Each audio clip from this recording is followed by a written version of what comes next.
자, 이제 금융의 기초 용어 부분으로 가겠습니다. 부동산 금융 부분으로 넘어간 건데요. 우리 교재 94쪽 부동산 금융 파트입니다. 가장 첫 번째로 금융이라는 용어에서부터 시작할까요? 금융은 뭐의 줄임말이냐면 자금 융통을 줄임말입니다. 이렇게 금융입니다. 그리고 의미가 뭐냐면 돈 끌어오는 겁니다. 돈 끌어오는 거. 그 돈 끌어오는 걸 좀 더 있어 보이게 표현하는 말이 자금 조달 행위입니다.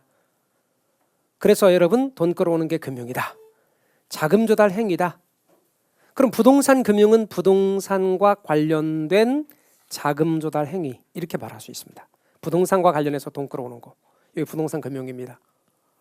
그래서 부동산과 연계된 자금 흐름을 전부 다 총칭해서 부동산 금융이라고 불러요.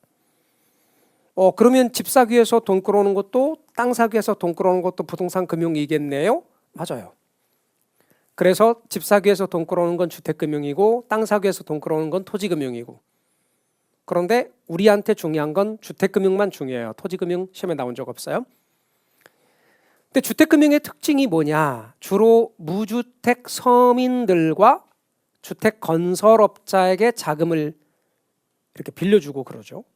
그럼 이제 금융기관 입장에서 말하면 융자를 해주되 대출을 해주되 기간이 장기예요. 무주택 서민인 갑돌이가 예를 들면 5억을 빌려서 2년 안에 갚는다. 이건 불가능 아닌 거니까 20년 이렇게 장기로 융자하는 거죠. 10년, 20년 장기 융자하면 부담이 그만큼 적겠죠. 그래서 장기로 융자해줘요. 그리고 절이에요. 그러면 저게 장기 절이 이렇게 말하잖아요. 그럼 저게 뭔 뜻인지 모르는 분이 있어요. 장기는 알겠는데 절이가 뭐냐고. 절이가 저리 가라 이 말이냐고. 저리 가라 그 말 아니고, 절이는 뭐죠? 적용되는 이자율이 낮다. 대출 이자율이 낮다. 낮은 이자율을 절이라 그러고, 그럼 높은 이자율은 골이라고 하고. 근데 여러분이 금융기관이라고 한번 생각해봐요. 돈을 빌려주는 쪽이라고 생각해봐요. 어쩔 수 없이 돈을 빌려줘야 한다면 장기로 빌려줄래요? 단기로 빌려줄래요? 옆 사람이 이제 아는 사람이 여러분에게 말하기를 10만 원만 빌려줘. 급해서 그래. 그리고 그래 10만 원 뭐 빌려줄 수 있지. 그래. 그랬더니 뭐라고 말해? 3년 후에 갚을게 그런다고. 그러면 그 말은 안 갚겠다는 얘기 아니에요? 그렇죠? 나도 까먹을 것 같고 그 사람도 까먹을 것 같고 나중에 가서 언제 그럴 것 같단 말이에요. 그렇다고 돈 10만 원 갖고 차용증 써서 하기도 좀 그렇고. 근데 급해서 그러거든 내일 줄게. 그러면 빌려줄 수도 있잖아요. 근데 장기로 빌려주면 빌려준 돈을 회수하지 못할 가능성이 있다. 그러니까 거기에 적용되는 금리는 되게 높다. 원금 회수 위험이 높아질수록 원금을 회수하지 못할 가능성이 많을수록 적용되는 금리는 높아야 돼요. 그럼 세팅이 원래 융자기간이 단기인 건 절이고 융자기간이 장기인 건 골이거든요. 그럼 장기 골이라 해야 되는데 얘는 장기 절이야. 왜 그럴까요? 아까 말했잖아요. 무주택 서민인 갑돌이를 배려하고 보호하기 위해서. 그럼 금융기관이 그렇게 할까요? 무주택 서민 보호하기 위해서? 아니요. 금융기관은 그렇게 하고 싶은 마음 없어요. 근데 누가 그렇게 하라고 그래요? 정부를 앞으로 이제 금융 부분에서는 금융당국 이렇게 말할 거예요. 뭐라고 말한다고? 그래, 금융당국 그렇게 말할 거예요. 금융당국 정부예요. 금융당국. 근데 금융당국 이런 식으로 나오면 둘 중에 하나라고 생각하시면 돼요. 대개 둘로 우리는 금융당국이 이원화되어 있거든요. 하나는 금융위원회, 또 하나는 금융감독원. 이렇게 돼 있거든요. 그럼 LTV, DTI 기준을 마련한다. 그러면 어디서 마련하는 거로 봐야 돼요? 금융위원회에서 마련하는 거예요. 근데 그거를 잘 금융기관들이 따라서 지키는지를 들여다보고 아닌 경우는 그렇게 하라 하는 것은 어디서 해요? 금융감독원에서 한다고 생각하시면 돼요. 우리는 금융당국 하면 이렇게 이원화되어 있고요. 금융위원회 위원장은 장관급이고 금융감독원장은 차관급에 해당됩니다만 우리는 이거를 둘로 이원화시켜서 지금 운용하고 있어요. 여하튼 우리 공인중개사 시험에서는 금융위원회만 2번 시험에 나왔어요. 금융위원회만 2번 시험에 나왔어요. 돌아옵니다. 그래서 여러분 이런 금융당국에서 은행한테 네가 은행이면 그렇게 해야 돼. 은행 역할을 하려면 그렇게 해야 돼. 싫은데요. 나는 단기로 빌려주고 단기면서도 고리로 빌려주고 싶어요. 그리고 혹시라도 돈을 못 갚으면 TVD에 나오던데 특약에다가 왼팔 내놓는다든가 이런 걸로 써놓고 싶어요. 그러면 이제 은행이에요, 아니에요? 아니지. 그럼 넌 이제 은행 아니야. 그러니까 그건 안 돼. 이렇게 말하겠죠. 그래서 은행의 역할을 하려면 어떻게 해야 돼요? 이렇게 꼭 저것만 하는 건 아니지만 은행이 수익을 내야 되니까 저것도 같이 해야 된다는 거예요. 장기로 저리로 빌려주는 거. 그 다음에 또 하나 있어요. 소득에 비해서 많은 돈을 빌리는 편이에요. 갑돌이의 소득에 비해서 5억을 빌린다는 걸 생각해봐요. 갑돌이 소득이 연 소득을 놓고 계산하면 그만큼 안 돼요. 몇 년에 걸쳐 갚아야 되는 돈인데 5억을 빌려준단 말이에요. 갑돌이한테. 그래서 소득에 비해서 많은 금액을 빌려주는 편이에요. 이거 혜택이에요, 아니에요? 혜택이에요. 복지에 아니에요.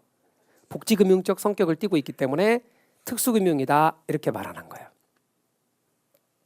그리고 이건 우리나라만이 아니라 많은 나라들이 저래요. 그리고 이게 우리는 부동산 금융에서 주를 이루어요. 그래서 앞으로 부동산 금융 그럼 거의 대부분 주택금융인 줄 아시면 돼요. 자, 그럼 다시 한번 점검하고 갈까요? 금융당국 그러면 보통 뭐 아니면 뭐라고? 금융위원회 아니면 금융감독원인데 우리 공인중개사 시험에서는 주로 뭐가 나왔다고? 금융위원회가 나왔다고. 근데 금융감독원 이렇게 나왔거든. X 금융위원회가 답 이렇게 나왔다고. 뭔 얘기인지 아셨죠? 그러면 그런 것도 다 체킹해 드릴 거예요. 그 다음 여러분 주택금융은 뭐냐면 집을 구입하거나 수리하거나 집을 수리하거나 아니면 지어서 공급하기 위해서 돈 필요하죠. 그래서 돈 필요해서 돈 끌어오는 걸 뭐라 한다? 주택금융이라 한다. 주택금융은 주택과 관련돼서 돈 끌어오는 거다. 자, 그러면 이제 제가 구조를 말해 볼게요. A은행이 있고 갑이 있다 합시다. 그리고 이쪽으로 이렇게 현금이 간다 합시다. 빌려준 거지. 그럼 빌려주면 얘도 뭔가를 받아야 될 거 아니에요. 그래서 저당권을 설정하고 원금이자 받을 수 있는 권한이 이쪽으로 넘어가는 것이. 그래서 은행이 갑에게 1억을 빌려줬고 그러면서 그것에 대해서 저당권 설정 만약에 말이죠. 집 사기 위해서 돈 빌리는 거라면 이제 동시에 집을 사는 것과 동시에 저당권 설정이 이루어지는 거죠. 근저당 설정하죠.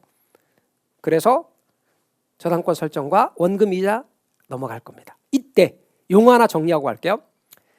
저당권, 근저당 이런 것들은 민법에서 앞으로 공부하실 거니까 놔두고 대출자라고 말하면 A은행일까요? 갑일까요? 예, 대출자라고 말하면 A은행을 말하는 말이다. 갑을 말하는 거다. A은행을 말하는 거예요. 되게 잘한다. 물어보니까 많은 분들이 갑 이렇게 말하는 분들 되게 많거든요. 얘가 대출자예요. 걔가 대출자예요. 이상한데? 작년만 하더라도 이거 하신 분 꽤 많이 됐는데? 재작년도 그랬고. 그리고 여러분 살펴보면요. 간혹가다 기자들도 착각해가지고 얘를 대출자라고 하거든요. 뭐라고 돼 있다? 이번에 대출금리가 올라감에 따라 기존 대출자들의 부담이 늘게 되었다. 자, 이 기자가 쓴 기사는 대출자를 누구로 착각하고 있어요? 갑으로 착각하고 있지. 근데요, 잘 들여다보잖아요. 그런 기사를 쓴 기자들은 대개 경제부 기자 아니야. 다른 부서 계좌인물이 많아. 경제부 기자들은 경제 공부하거든요. 경제부 기자들은 그런 실수 안 해요. 정확하게 쓴다고. 그럼 얘는 누군데요? 얘가 대출자면 얘는 누군데요? 얘는 차입자라 그래.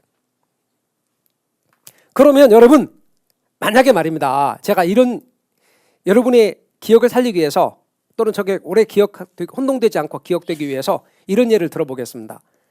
여러분 이게 집인데요. 갑이란 사람이 요 집의 소유자야. 근데 갑은 집을 한 채 더 있어서 그 한 채 더 있는 그 집에 살고 이 집을 을에게 임대를 주는 거야. 그럼 이 사람은 이것을 빌려 사용하죠. 그러면 이 사람을 뭐라고 그래요? 부르는 말이 임대인이라고 불러. 이 사람이 임대인. 그래서 이 사람의 관점에서는 임대고, 자, 그럼 이 사람 뭐라고 불러요? 임차인.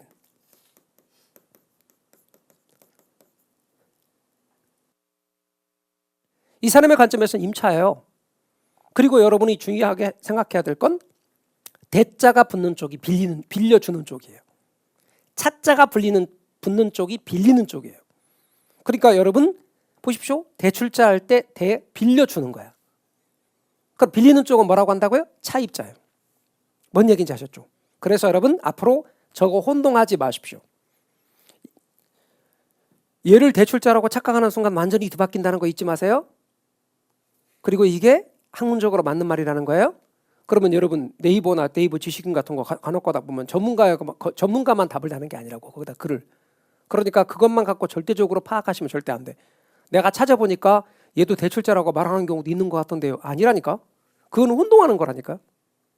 그래서 얘를 대출자, 얘를 차입자 그렇게 시험에도 계속 나오고 그게 맞는 표현이다. 헷갈리지 마시라고 한문도 제가 써놨다. 이게 빌려주는 거고 이게 빌리는 거다. 자, 그럼 민법에서는 이런 말 안 쓰고 민법에서는 주로 저당권자, 저당권 설정자라는 말을 써요. 자, 그럼 민법의 용어로 말하면 저당권자와 저당권 설정자를 여쭤보겠어요. 자, 얘를 뭐라고 그러게? 저당권자라 하게 저당권 설정자라 그래? 얘를 저당권자라 해요. 얘를 저당권 설정자라 그래요. 저게 앞으로 민법에서 공부할 거예요. 그리고 저것을 혼동하지 않으셔야 해요. 그러니까 민법의 용어는 이거라고. 그럼 이제 민법의 용어니까 어느 과목에서 공부한다고? 민법에서 공부한다고 기다리라고요. 저한테 묻지 말고. 개론에서는 위의 것처럼, 일상에서는 주로 쓰는 말은 위의 것으로 쓴다고요. 아셨죠? 자, 그다음. 그런데 갑이 누구냐? 갑이 집을 살려고 한다. 주택 소비자다. 갑이 주택을 지어서 공급하려고 한다. 주택 건설업자다. 에 따라서 주택금융은 둘로 용어가 구분되는데 집 살려고 돈 빌리는 건 주택 소비금융이라 그래요. 이게 소비자 금융이라고도 하고 수요자 금융이라고도 부르는 거예요. 갑이 주택을 지어서 공급하려고 한다면 주택 개발 금융이라 그래요. 이게 공급자 금융, 이게 소비자 금융, 이게 공급자 금융 이렇게 부르기도 해요.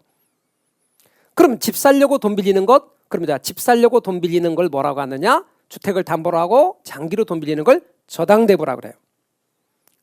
그래서 앞으로 저당대부는 돈을 빌려요. 목돈으로.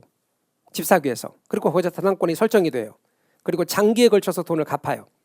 자, 자금의 대출은 한꺼번에 일시불로 이루어지고 기간은 장기이며 거기에 걸쳐서 장기에 걸쳐서 돈을 갚아가는 방식이 뭐라고요? 저당대부라니까. 그런데 여러분 주택을 지어서 공급하려고 하는데 어떤 사람이 이만한 땅을 갖고 있어요. 얼마짜리냐면 100억이래. 100억짜리 땅을 담보로 해서 은행에 가서 돈 빌리려고 그러거든요. 이렇게 말했습니다. 건설업자고. 은행아, 이 땅이 100억이거든. 이 땅을 담보로 해서 200억만 빌려줘. 그럼 은행이 말하기를 100억짜리 땅을 담보로 200억을 대출받기를 원하시는군요. 냉큼 빌려드리죠. 그렇게 합니까? 아니죠. 그럼 어떡하느냐? 한 층이나 두 층 올라갈 만큼만 돈을 빌려줘요. 그리고 건물을 짓는지 확인, 건축 진척도에 따라서 엄격한 감리를 거쳐서 다음에 건물 올라가는 거 확인하고 또 한 층 올라갈 거 빌려줘요. 또 올라갔네? 또 한 층 올라갈 거 빌려줘요. 건물이 완성됐어요? 건물 완성과 더불어서 일시불로 상환합니다.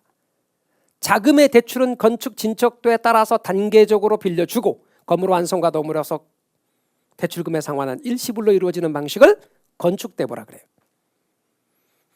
근데 만약에 분양이 안 되면 어떨까요? 저당대부로 전환해. 그럼 저당대부는 뭐라고요? 집 사기 위해서. 자, 집 살 때 목돈 필요해, 푼돈 필요해. 목돈 한꺼번에 빌리고 근저당 설정한 다음에 장기에 걸쳐서 나누어 갚는 방식이 뭐고? 저당대부라니까요. 집 사기 위해서 돈 빌리는 게 뭐라고요? 저당대부. 그러니까 걔는 소비자 금융에 해당되는 주택 소비금융이고 주택을 지어서 건설업자가 주택을 지어서 공급하려면 이렇게 땅 담보로 건축 진척도에 따라서 단계적으로 대출받고 건물 완성과 더불어서 일시불로 상환하는 방식이 뭐라고요?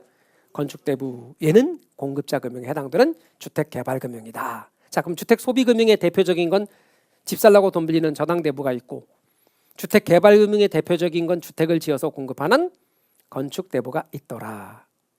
자, 이런 얘기도 앞으로 다 이론 강의 때 또 해요. 단어 설명하려고 하는 거예요. 그 단어 설명하려고 하는 거니까 부지런히 막 적어서 머릿속에 외워야지 그러지 마시고 그런가비요 하고 넘어가고 다음번에 또 설명할 때 잘 듣고 그런가벼 하고 넘어가고 이렇게 하다 보면 그게 장기 기억화돼요. 자, 또 가요. 여러분, 돈을 끌어오는 게 금융이라 그랬는데 돈을 마련하는 방법은 크게 나누면 두 가지로 나눌 수 있어요. 하나, 내 거 귀한 것들 있죠. 귀금속 같은 것들. 그죠? 이런 것들 파는 거. 두 번째는 빌리는 거. 그럼 내 거 파는 게 뭔데? 그게 지분금융이에요. 그러면 어느 기업들이 말이죠. 그 회사의 지분을 표시한 증서. 예컨대 대표적인 게 주식. 이 주식은 지분증권이거든요. 그럼 삼성에서 자금이 필요하네? 그러면 주식을 발행하는 거지. 그 주식을 산 사람은 주식의 지분만큼 삼성의 주인이 되는 거죠. 그러면 지분권을 표시한 증서가 지분증권인데 이것을 팔아서 자금을 조달한 것이면 지분금융이라 그래요. 그래서 지분금융의 대표적인 예는 주식 같은 게 있고 우리가 배우는 주식, 삼성전자 배우지 않고 우리는 부동산 투자회사가 대표적인 예예요. 주식회사거든.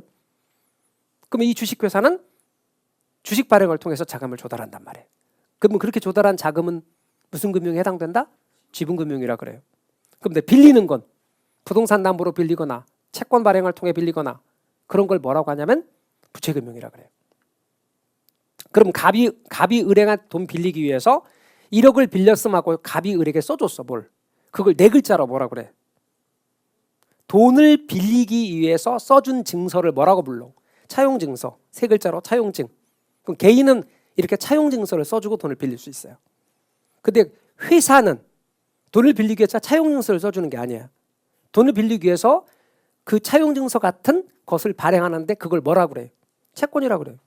그럼 회사에서 발행하면 회사채, 나라에서 그런 걸 발행했어. 국채라 그런다고. 그러니까 다 사잡아서 뭐야? 채권이라고. 그러면 부동산 담보로 돈을 빌리거나 채권 발행을 통해서 회사가 하는 사채란 말이에요. 우리 사채 쓴다 할 때 그런 사채가 아니라 회사채란 뜻이야 이거. 이런 채권 발행을 통해서 돈을 빌리는 건 뭐다? 부채금융인 거예요. 그리고 이제 부동산 담보로 돈 빌리는 걸 담보금융이라고도 하고 저당금융이라고도 해요. 그러면 저당금융과 똑같은 말이 담보금융. 그렇게. 요거 부동산 담보로 돈 빌리는 거. 그래서 여러분 크게 부동산 금융의 경우를 또 구분하면 무슨 금융과 무슨 금융이 있어요? 지분금융과 부채금융. 자꾸 여러분 눈으로 하지 마시고 말로 하셔야 돼. 자꾸. 입에 익도록. 아셨죠? 그래서 무슨 금융 무슨 금융? 지분금융, 부채금융. 이렇게.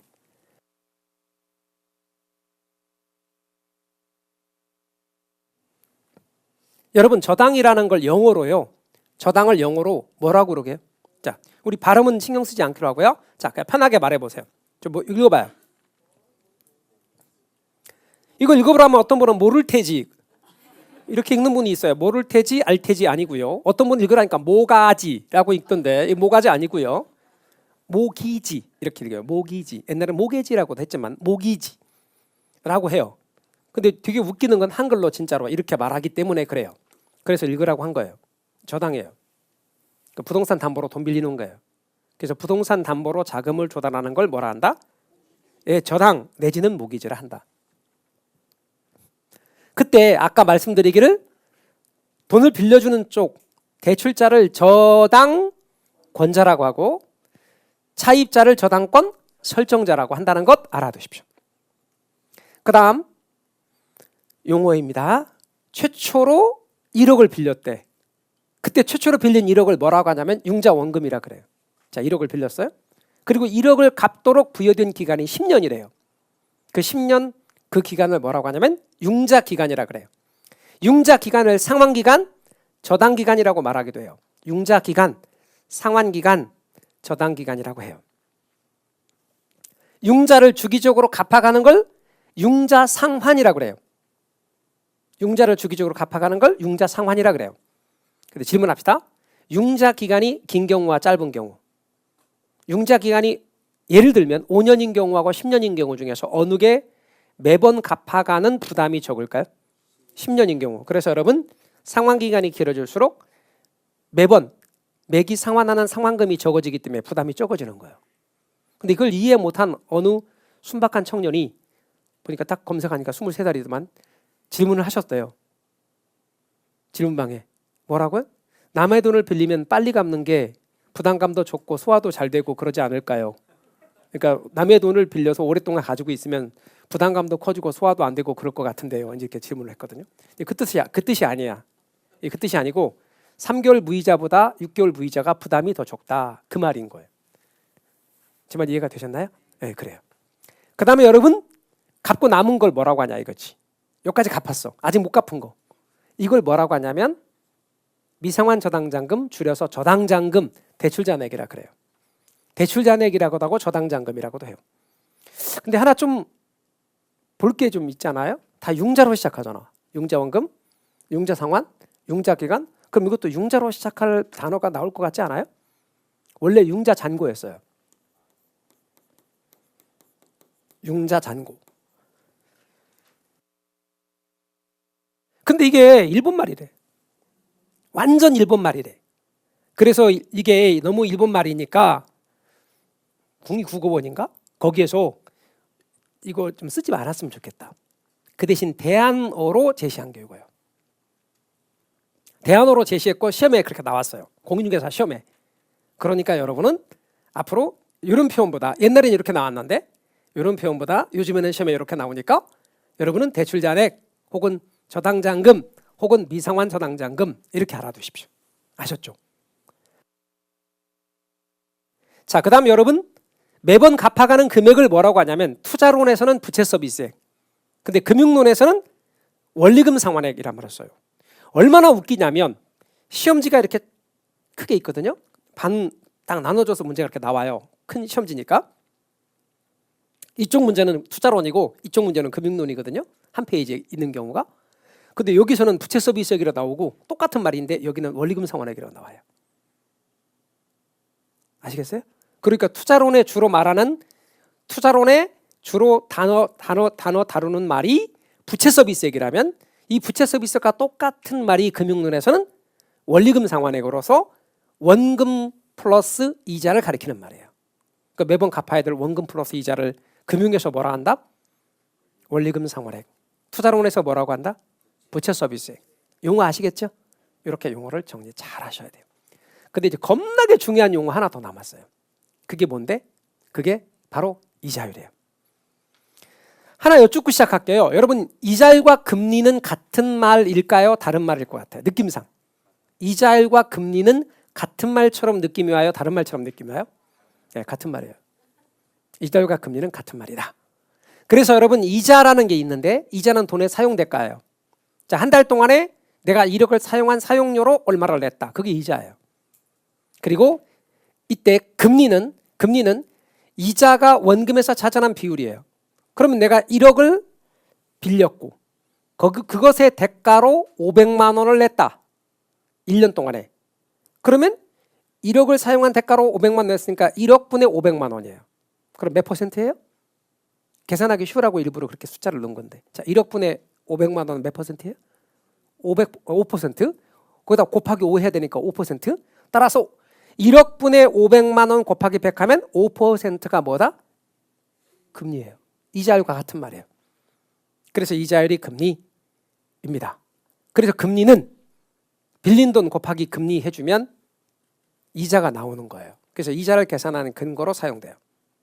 다시 한번 말씀드리지만 빌린 돈 곱하기 금리 내지는 이자율, 그럼 이자가 나온다고요. 근데요, 금융기관에 돈을 이렇게 맡기는 걸 예금이라 그래요. 금융기관으로부터 돈을 빌리는 걸 대출이라 그러고요. 그럼 여기에도 금리가 붙고 여기에도 금리가 붙는 거죠. 그럼 여기에 따라 붙는 금리를 뭐라고 그래요? 예금금리 이렇게 말해요. 그럼 여기에 따라 붙는 금리는 대출금리 이렇게 말하죠. 그래서 예금금리가 있고 대출금리가 있죠. 근데 우리한테 중요한 건 대출금리, 즉 대출이자율, 이게 많이 사용되고 중요해요.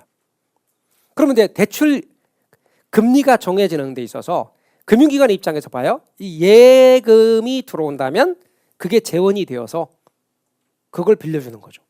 그럼 둘 중에서 어느 금리가 더 높아요? 대출금리가 높아요. 그럼 얘가 3%면 얘는 5%? 그래서 이 예대금리 차가 얘한테 마진이 되는 거예요. 그럼 얘 관점에서, 금융기관 관점에서 예금은 자금 조달인 것이고 예금 금리는 자금 조달 비용인 거예요. 그래서 앞으로 자금 조달 비용이라는 게 뭐냐? 그게 금리야. 그래서 앞으로 금리가 뭐예요? 자금 조달 비용이라고 다른 말로 표현한다고. 그럼 금리가 올라간단 말은 자금 조달 비용이 올라간다는 뜻이에요. 금리가 떨어진단 말은 자금 조달 비용이 내려간다는 뜻이에요. 그래서 여러분 얘 입장에서는 얘를 뭐라 한다? 자금 조달 비용이라 한다. 그러면 거기다 얘를 기준으로 해서 거기다가 마진을 붙인다. 그러니까 얘가 어떤 역할을 한다? 얘 입장에서는 기준금리 역할을 한다. 거기다가 얘가 뭐다? 가산금리, 마진 2%를 붙인다. 그래서 대출한다. 그럼 앞으로 대출금리가 어떻게 정해지느냐 하는 걸 이야기할 텐데 하기 전에 대출 잔액 아까 말한 것처럼 돈 갖고 남은 대출 잔액에다가 이자를 곱하면 이자가 계산되어지는 거예요. 그래서 이자 계산의 근거가 된단 말이 이런 뜻이에요. 대출 이자 같은 거 정해질 때도. 자, 그러면 대출금리는 기준금리에다 가산금리를 더하는 거거든요. 그러면 예를 들어서 아까 제가 기준금리는 은행에 돈을 맡기면 사람들이 은행에 돈을 맡기면 사람들 입장에서는 맡긴 사람 입장에서는 예금이라 부르지만 금융기관 입장에서는 그게 재원이 되어서 대출을 한다 그랬죠. 그렇죠? 그러면 예금금리가 금융기관 입장에서는 무슨 금리가 되는 거예요? 걔가 자금을 조달하는 자금 조달 비용이기 때문에 얘가 기준금리가 되는 거라고. 근데 말이죠. 한번 생각해 보십시오. 여러분이 만약에 은행에 가서 예금을 해요. 그럼 예금을 하면 예금 통장을 주죠. 그러면 실물 통장을 한번 보시면 첫 번째 페이지에 여러분의 이름이 있죠. 있어요, 없어요? 있어요. 그러면 유기명이라 그래요? 그런 거 무기명이라 그래요? 유기명이죠. 근데 여러분의 통장이고 여러분 건데 그거를 다른 사람한테 주고 대신 그 사람 보고 알아서 찾아 쓰라고 그러면 그 통장을 갖고 있는 사람이 알아서 찾아줄 수 있어, 없어요? 없어요. 양도할 수 있다는 얘기, 없다는 얘기야? 없다는 얘기예요. 통장 주웠네? 그래가지고 이제 은행 가갖고 찾으려고 해요. 그러면 좀만 기다리세요. 막 상담도 하고 그러고 좀 이따 오잖아요. 경찰이 와갖고 여기다 채우고 간다? 그래요. 그러니까 이거는 양도할 수 없는 거야. 그래서 유기명이라고 무기명이라고? 유기명에 양도할 수 없는 것이 일반적인 예금인데 무기명인데 양도할 수 있는 것도 있어요. 어떤 게 대표적인 얘기예요? 양도성 예금증서. 양도성 예금증서를 줄여서 CD라고 하거든요. 이 양도성 예금증서는요. 갑이란 사람이 이를테면 최초로 양도성 예금증서 그걸 산 거거든요. 그럼 만약에 예를 들어서 봅시다. 얼마짜리면 1억짜리를 합시다. 그럼 1억이 은행한테 들어가는 거예요. 그리고 CD, 양도성 예금증서를 갑이 가지고 있는 거거든. 근데 갑이 사정이 생겼어. 만기는 6개월인데 갑이 사정이 생겼단 말이에요. 그래서 2개월 만에 채권시장에서 은행에 팔았어. 넘겼다고. 약간의 마진 붙여서. 그때 그 마진 수익률이 채권시장에서 수익률인 거예요. 그럼 을이 가지고 있다가 또 을이 사정이 생겨서 2개월 만에 병에게 넘겼어. 병에게. 약간의 마진 붙여서. 그럼 병이 만기 채워서 은행에 왔다고. 그럼 은행이 이거 갑에게 팔았는데 왜 네가 왔니? 라고 물어보지도 않고 묻지도 않고 따지지도 않고 100억 준다고. 뭔 얘기인지 아셨죠? 그래요. 그럼 양도성 예금증서를 예를 들면 뭐죠? 100억이 아니라 우리 처음 1억이라고 했으니까 1억 준다고요? 그럼 1억짜리를 9천에 할인해서 팔았다 합시다. 그럼 할인율이 10%예요? 그럼 9천에 산 사람이 그걸 가지고 있다가 2개월 있다가 9,200만 원에 을에게 판 거야. 그러면 이제 9천에 200만 원 붙었으니까 마진율이 있죠. 그게 바로 채권시장의 수익률인 거지. 을이 병에게 팔았어. 9,400만 원에. 그러면 또 그 차이에 수익률이 있죠. 근데 병이 가지고 있다가 9,400만 원에 샀는데 만기 채워서 왔더니 1억 주더란 말이죠. 제 말 이해가 되십니까? 그러면 금융기관 입장에서 방금 제가 말했던 것처럼 1억이라는 자금을 마련하는 게 아니라 9천이 들어왔는데 1억을 준단 말이에요. 그러면 거기에서 수익률을 그냥 편의상 계산하기 쉬우라고 10%를 합시다. 그러면 10%가 그 이자율이 뭐다? 금융기관 입장에서는 기준금리가 되는 거예요. 거기에 플러스 알파 해가지고 대출한단 말이에요. 그게 바로 뭐냐면 기준금리 역할을 했다고. CD금리가. 양도성 예금증서의 금리가 그동안 기준금리로서 역할을 했고 거기다가 마진을 붙여서 대출을 했다고요. 근데 얘가 역할을 잘했으면 좋은데 그 역할을 잘 못했어. 기준금리 역할을 잘 못했어요. 그래서 얘를 대체할 게 필요했어요. 그래서 나온 게 코픽스예요. 코픽스는 뭔데? 코픽스는 은행연합회에서 국내 8개 은행들의 예금 상품 정보를 제공받아서 이를 금리 평균 낸 걸 매월 15일 기준으로 발표해요. 은행연합회에서. 매월 15일 기준으로 발표한다고. 그러면 15일에 발표하는 건 아니고 기준이 15일이지만 공휴일이 있거나 그럴 경우는 16일이나 17일 발표를 한단 말이에요. 그게 뭐다? 그게 아까 말씀드린 CD 금리를 대체하게 만든 자금 조달 비용. 그러니까 아까 제가 뭐라고 그랬어요? 이 예금 금리는 은행 입장에서 말한다면 자금 조달 비용이라고 그랬고 따라서 자금 조달 비용 지수란 말이에요. 이게 이제 만들어졌는데 원래는 이걸 완전히 대체하기 위해서 만들었지만 완전히 대체는 못 되고 같이 나란히 쓰는 병용하다가 점차 코픽스의 비중이 높아지고 있어요. 그러니까 중요한 건 CD 금리나 코픽스가 무슨 역할을 한다고? 기준금리 역할을 한다고요. 자, 그런데 기준금리가 3%라고 가정하자고요. 이게 3%다. 그럼 이게 3%네? 갑이 가도 을이 가도 기준금리는 3%예요. 아, 근데 말이죠. 갑과 을이 은행에 똑같이 1억을 빌리러 간 거예요. 똑같이 1억을 빌리러 갔는데 여기에 가산금리, 이게 마진이라고 그랬어요. 은행 입장에서는. 근데 은행 내부 정책에 따라서 달리 적용되는 거예요. 이건 말이죠. 차입자에 따라 달리 적용됩니다. 갑돌이는 한 번도 돈을 연체한 적도 없고 신용상태가 좋아. 갑돌이는. 그러니까 가산금리 1.5%. 가산금리 1.5%. 그럼 더해서 몇 퍼센트? 4.5%로 대출하는 거지. 그래서 대출금리는 갑돌이 4.5%. 근데 을돌이는 과거 연체한 적이 각 은행들에서 한 번씩 2번이나 있고 소득의 상태를 보니까 직장 상태도 갑돌이보다 안 좋아. 을인. 그러니까 신용 상태가 좀 안 좋다는 거지. 그러니까 여기에 가산금리는 2%. 을돌이는 2%. 그럼 적용되는 대출금리는 5%. 이렇게 차입자에 따라서 가산금리가 달라지기 때문에 대출금리가 달라집니다. 근데 말이죠. 이 가산금리는 한번 정해지잖아요. 융자기간이 3년이라고 합시다. 3년 동안에 을돌이의 신용상태가 좋아질 가능성이 더 많을까? 그대로일 가능성이 더 많을까? 그대로일 가능성이 더 많거든. 그러니까 대개는 이렇게 한번 정해지면 고정돼요. 근데 을돌이가 신용상태가 좋아질 수도 있죠. 직장을 더 좋은 데로 옮기고 을돌이의 신용상태가 좋아질 수도 있죠.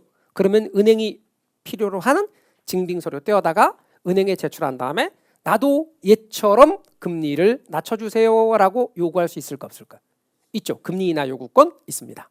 그것도 설명해야 됩니다. 대출할 때. 그러나 이제 대부분의 경우는 신용상태가 변경되거나 그러는 일은 없으니까 대개 기간 동안에 고정되는 게 일반적이죠. 결과적으로 대출금리가 차입자 갑돌이와 을돌이에 따라 달라지는 까닭은 가산금리 때문이라는 걸 알아두시면 됩니다. 자, 그런데 기준금리는 정해지면 그대로일까? 아닙니다. 기준금리는 변동합니다. 아까 말씀드렸죠. 매월 발표한다고. 그럼 매월 바뀔까? 아니죠. 그렇게 되면 차입자가 되게 힘들어집니다. 인플레가 나타났다고 계속 금리를 올려버리면 차입자가 얼마나 힘들까요? 그러니까 당연히 차입자를 보호하기 위해서 금융기관에서는 이렇게 말합니다. 금융기관한테 말하기를 너 1년에 저거를 조정할 수 있는 이자율을 조정할 수 있는 주기는 4번이야. 그럼 몇 개월마다 조정할 수 있을까요? 4개월마다. 3개월마다 참. 4번이야 그랬으니까 3개월마다. 그리고 3개월마다 기준금리가 조정되는 거예요. 발표는 매월 하더라도 3개월마다 바뀌는 거예요. 그러면 3개월마다 바뀌었는데 처음에 3% 했던 것이 3개월 후에 3.1%가 되면 얘는 4.6%로 바뀌는 거예요. 뭔 얘기인지 아셨죠? 그걸 뭐라고 한다? 변동금리라 그래요. 변동금리 이렇게 말해요. 그런데 약정을 하니까 이렇게 돼서 4.5%가 그냥 세팅된다. 그래서 융자기간 3년 동안 그대로 세팅된다. 그러면 고정금리라 그래요. 제 말 이해가 되셨습니까? 그럼 고정금리는 융자기간 동안에 정해져 있는 대출금리가 변함이 있다 없다? 없다. 그걸 고정금리 제도 또는 고정금리 주택담보대출 이렇게 말합니다. 근데 변동금리 주택담보대출은 말씀드린 것처럼 이자율 조정 주기가 3개월이면 3개월마다 이게 조정되어서 얘가 바뀐다. 그래서 대출금리가 바뀌는 건 기준금리가 변동하기 때문에 그런 거예요. 제 말 이해가 되셨죠? 그래서 여러분 이런 기본적인 내용들을 여러분이 조금 이해를 하셔야 금융을 이해하는 데 도움이 되는 거죠. 자, 그럼 이제 이자율 제도에 대해서 지금부터 이야기할 거예요. 고정이자율 저당, 변동이자율 저당 그러는데 고정이자율 저당을 이렇게 말합니다. 고정금리 제도 또는 고정금리 주택담보대출, 변동이자율 저당을 변동금리 제도 또는 변동이자율 변동금리 주택담보대출 이렇게 말할 수도 있습니다. 자, 그럼 이제 그것을 설명하기 위해서 고정이자율과 변동이자율 또는 고정금리 주택담보대출과 변동금리 주택담보대출에 대해서 설명하기 위해서 용어를 하나 설명을 드릴 겁니다. 명목이자율. 그다음 또 하나의 용어는 실질이자율. 자, 명목과 실질에 대해서 설명을 드리려고 합니다. 여러분, 명목이라는 것은 겉으로 드러나는 게 명목입니다. 겉으로 표시가 되는 건 다 명목입니다. 그리고 실질은요, 계산해야 아는 겁니다. 거품을 걷어내야 나오는 게 실질입니다. 그래서 실질은 뭐다? 실제적인 것. 그러니까 실질에 거품이 씌어 있는 게 뭐라고? 명목이라고. 명목에서 거품을 걷어내야 실질이 나온다고. 그러니까 계산은 실질을 구한 다음에 거품을 씌워가지고 명목을 계산하는 게 아니고 다 바깥으로 드러난 게 뭐니까? 명목이니까 명목에서 거품을 걷어내서 실질을 계산합니다. 순서가 그렇습니다. 자, 그러면 여러분 한 달에 이 건물의 임대료 100만 원 합시다. 그러면 그게 무슨 임대료일까요? 명목 임대료일까요? 실질 임대료일까요? 명목 임대료라니까. 다 명목이라니까. 제 말 이해가 되십니까? 갑돌이의 월 임금, 월 한 달 동안 받는 월급 150만 원. 그건 명목 임금일까요? 실질 임금일까요? 명목 임금입니다. 우리나라 GNP 얼마? 명목 GNP일까요? 실질 GNP일까요? 명목 GNP입니다. 대출 이자율 5% 명목 이자율일까요? 실질 이자율일까요? 명목 이자율입니다. 예금 이자율 3% 명목 이자율일까요? 실질 이자율일까요? 명목입니다. 다 명목이라고 말하면 돼. 다 명목이야. 여러분의 나이 명목일까요? 실질일까요? 여러분 나이, 민증에 있는 나이 명목일까요? 실질일까요? 명목이야, 명목. 실질은요 이렇게 탁 의사 선생님 앞에서 다 드러내놓고, 그죠? 화장하신 분은 깨끗하게 하시고, 그다음에 이제 건강 문제 한 다음에 다 체킹하는 거지. 이제 치아 나이 얼마, 피부 나이 얼마, 전부 다. 그래서 뭐 몇 살 이렇게 나오면 그건 실질인 거죠. 그러니까 바깥으로 드러난 건 다 뭐라고요? 다 명목이라고. 그래서 대출 이자율은 뭐라고요? 명목 이자율이고. 예금 이자율 뭐라고요? 명목 이자율. 시장 이자율 뭐라고요? 명목 이자율이요. 뭔 말인지 아셨죠? 자, 이제부터 명목 이자율을 이야기했으니까 명목에서 어떻게 해야 실질을 구할 수 있다고요? 거품을 걷어내야 돼. 그 거품이 뭔데? 인플레이션율이에요. 그럼 인플레이션율이 뭔데? 물가상승률이요. 그래서 명목 이자율에서 물가상승률이 해당되는 인플레이션율을 빼요. 그러면 실질 이자율이 나오는 거예요. 아셨죠? 그러니까 실질은 언제나 계산해야 알 수 있는 거예요. 질문합시다. 대출 이자율은 뭐로 표시된다 그랬죠? 예금 이자율은 명목 이자율로 표시가 됩니다. 그런데 금융기관이 대출 이자율을 정하고 싶습니다. 연 4% 수익을 내고 싶은 거예요.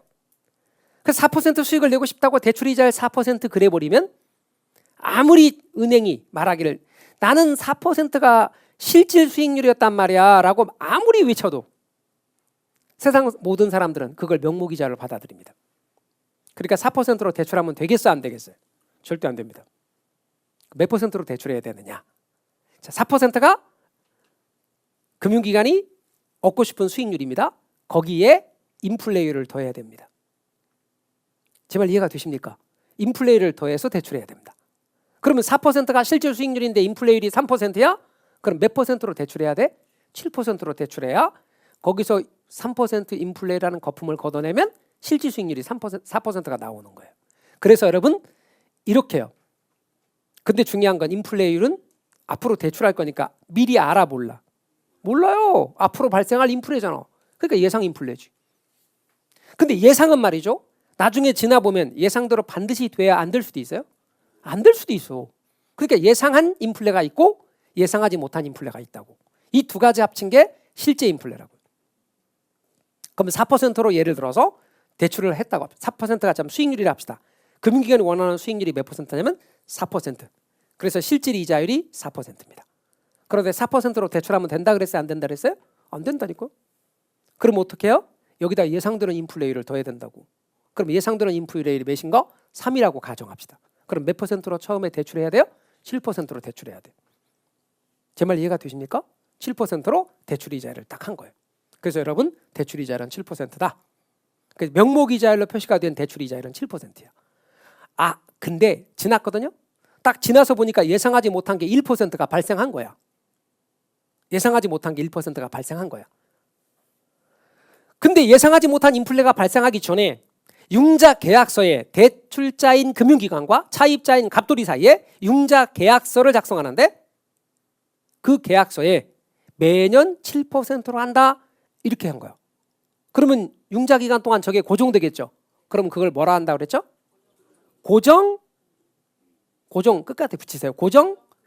네, 고정이자율 저당 그래도 되고 고정금리 주택담보대출 그래도 돼. 그냥 고정금리도 그래도 돼. 그래서 여러분 제가 고정이자율 저당, 고정금리 주택담보대출, 고정금리 제도래. 자, 그럼 고정금리입니다. 근데 예상하지 못한 게 1% 발생했대. 지나고 나서 보니까. 그럼 실제 인플레 몇 %예요? 네? 4%지.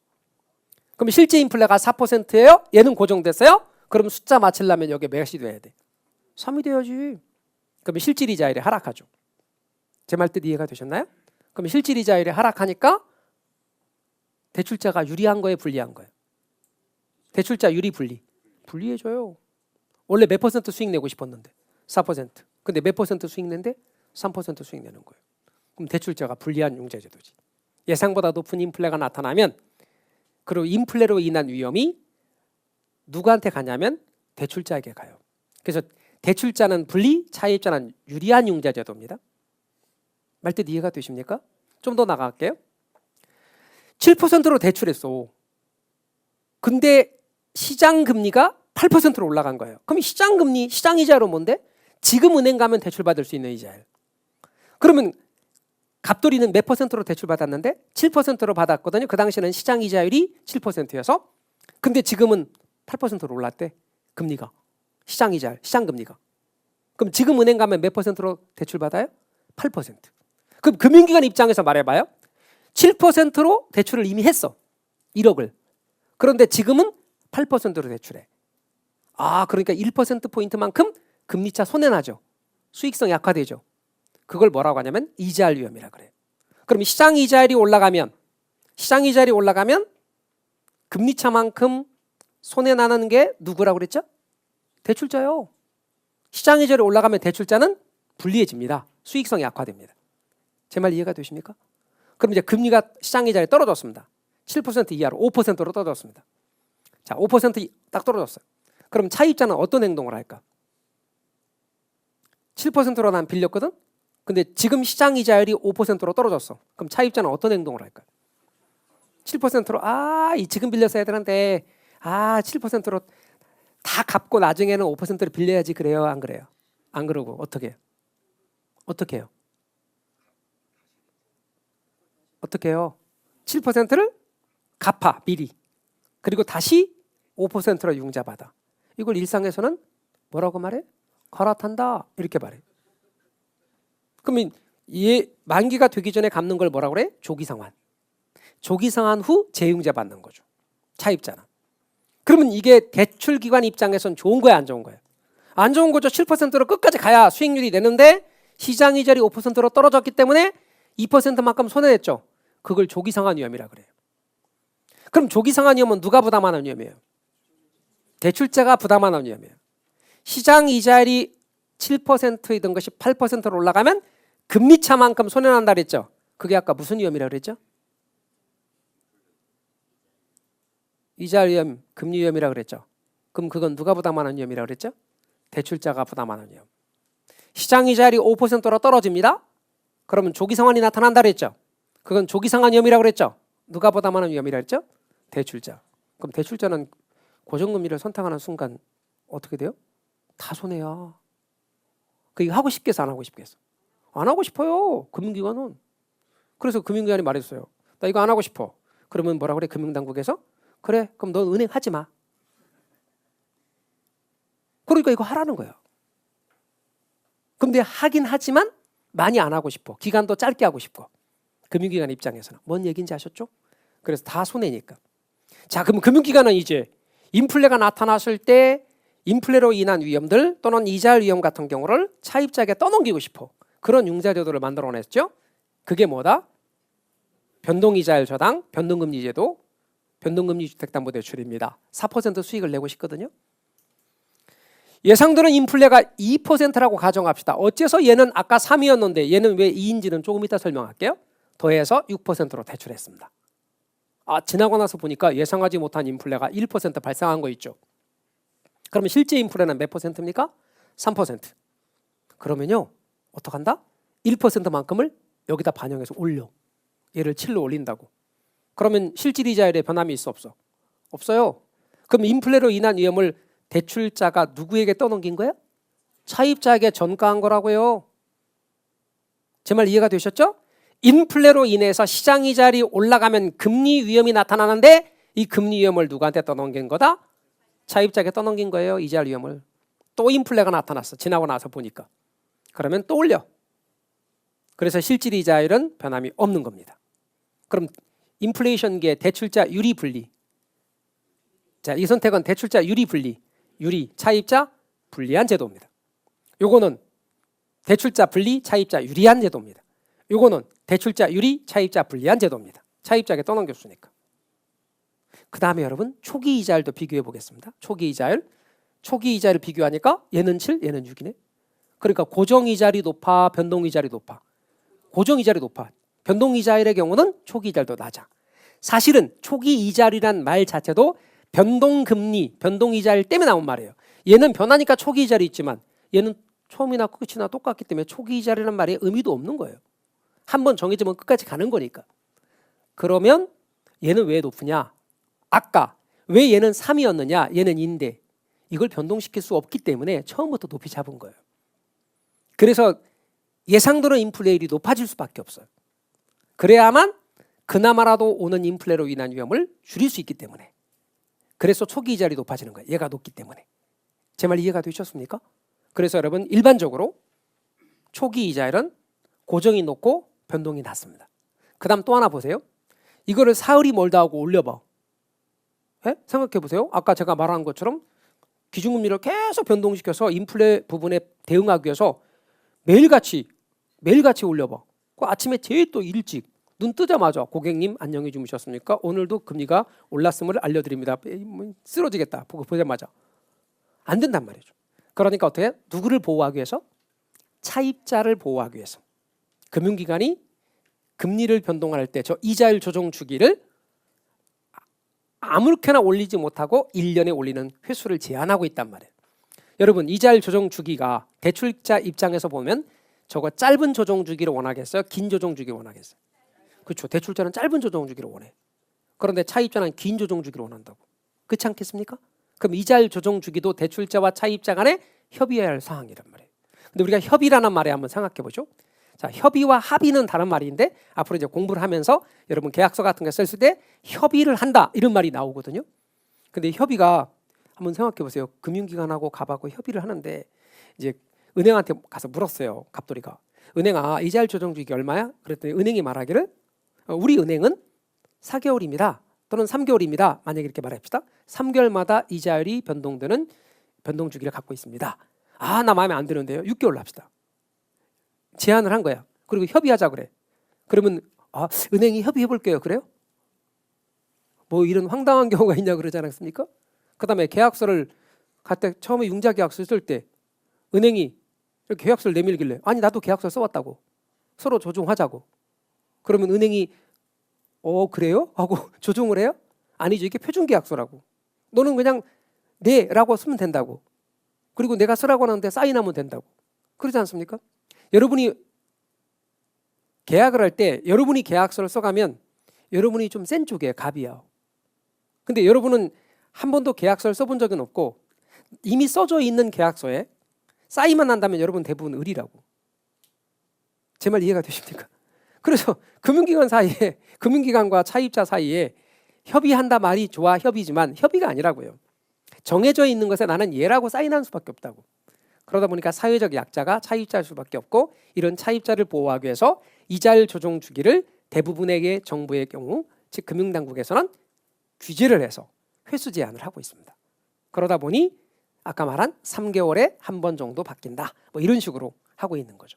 그래서 이자율 조정 주기는 대출 기관은 짧은 조정 주기를 원하고 차입자는 긴 조정 주기를 원한다. 그렇지만 아까도 말한 것처럼 제약을 가고 있다. 자, 그러면 여러분 고정이자율과 변동이자율의 의미 아시겠죠? 자, 그럼 제가 변동이자율 저당을 했습니다. 변동금리 주택담보대출했습니다. 그런데 인플레가 나타났습니다.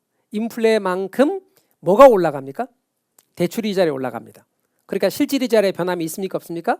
없습니다. 자, 이제 문장으로 제가 갈게요. 잘 보세요. 고정이자율 저당입니다. 글자로 이제 아는지 보세요. 융자 기간 동안 대출 시 계약된 명목 이자율로 표시된 대출이자율, 아까 몇 퍼센트라고 했죠? 7%는 고정되기 때문에 예상치 못한 인플레이션이 발생하면 대출이자율은 고정됐고 그 대신 실질이자율이 어떻게 된다? 하락하게 된다. 그러니까 대출자는 유리 분리, 차입자가 유리한 제도죠. 그 다음에 두 번째, 대출이자율은 고정되어 있는데 예상치 못한 인플레이션이 발생해서 시장이자율이 올라갔습니다. 8%로. 그럼 1%포인트만큼 금리차 손해나죠. 대출기간은 수익성이 악화됩니다. 이걸 무슨 위험이라고 아까 그랬죠? 이자율 위험, 다른 말로 금리 위험이라고 그랬죠.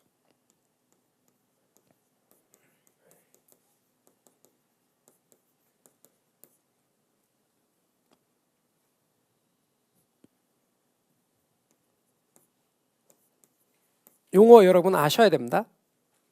그래서 이자율 위험, 금리 위험을 차입자가 부담하게 됩니다. 이제 대출자가 전 부담하게 됩니다. 대출자가 부담하게 됩니다. 그다음 또 다시요. 여기다 제가 안 썼습니다만 시장 이자율이 하락하게 되면 5%를 하락하게 되면 차입자들은 어떻게 한다 그랬죠? 조기 상환한다 그랬죠. 그러면 조기 상환 위험이 나타난다 그랬죠. 조기 상환 위험은 누가 부담하죠? 대출자가 부담한다 그랬죠. 그러니까 이자율 위험이나 조기 상환 위험을 모두 대출자가 부담하는 제도가 바로 고정이자율 저당입니다. 그러니까 대출자 입장에서는 이런 제도를 안 하고 싶어 하는 거죠. 그럼에도 불구하고 차입자에게 유리한 이 제도를 당연히 금융당국에서는 은행이 은행 역할을 하려면 일정 금액, 일정 부분 해야 된다는 거죠. 그래서 여러분 은행 가갖고 장기로 아주 정말 장기로 20년 장기로 나는 고정금리로 대출받고 싶어요. 아주 싼 이자로. 그런 건 없어 상품에서. 금융기관이 그렇게 할 리가 없죠. 대개는 고정금리 제도는 기간이 짧아요. 그래서 끝나고 다시 계속해서 연장하는 방식으로 하고 있는 거죠. 그 다음에 여러분 변동 이자율 저당, 변동금리 주택담보대출입니다. 대출 시 초기 이자율은 자 아까 고정은 몇 퍼센트였죠? 7%. 근데 변동은 몇 퍼센트로 시작했죠? 아까 6%로서 고정이율 저당보다 낮은 게 일반적입니다. 또한 변동금리 주택담보대출의 이자율 조정 주기는 짧을수록 이자율 변동의 위험이 대출자에게서 차입자에게로 전가됩니다. 그러니까 대출자는 짧은 조정 주기를, 차입자는 긴 조정 주기를 원합니다. 또한 융자 기간 동안 시장 상황의 변동에 따라 예상치 못한 인플레이션이 발생하면 그만큼 명목 이자율로 표시가 된 대출 이자율도 같이 올라가기 때문에 대출자의 실질 이자율은 불변입니다. 따라서 예상치 못한 인플레이션이 발생하면 대출 이자율에 반영되기 때문에 이자율 변동의 위험, 이자율 위험도 대출자에게서 차입자에게로 전가됩니다. 따라서 이자율 위험 누가 부담한다? 차입자가 부담하는 겁니다. 이 말 뜻 이해가 되셨죠? 이게 글자로 나온 이 문장들이 이해가 되셔야 됩니다. 그래서 여러분 기초과정이지만 제가 시험에 나오는 문장 그대로를 보여드린 겁니다. 이런 식으로 시험에 나오고 있습니다. 자, 이자율 제도까지 이야기를 했죠. 그러면 이제 이자율 제도까지 얘기했으니까 돈을 빌렸을 거 아닙니까? 그럼 갚아야 될 거 아니에요. 돈 빌리고 갚는 방법이 저당의 성한 방법입니다. 우리 쉬었다가 여기로 들어가겠습니다.